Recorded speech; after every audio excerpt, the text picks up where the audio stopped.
Welcome! Here's the simplest way to gift someone an Audible subscription. First, open Amazon in your browser or app and make sure you're signed in. In the search bar, type Audible Gift Membership and open the official Audible Gift Membership page. On this page, scroll until you see the option that says Give the Gift of Audible. Select it, and you'll see the different plans you can gift, such as 1 month, 3 months, 6 months, or 12 months. Each month gives the recipient 1 credit they can use for any audiobook, plus access to Audible's full audio catalog.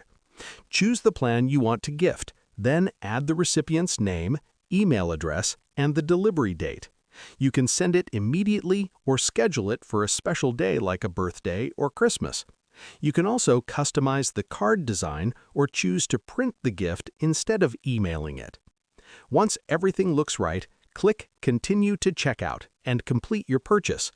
After that, Amazon will send the Audible gift directly to the person on the date you selected. And that's how you gift an Audible subscription. Don't forget to subscribe for more simple tutorials.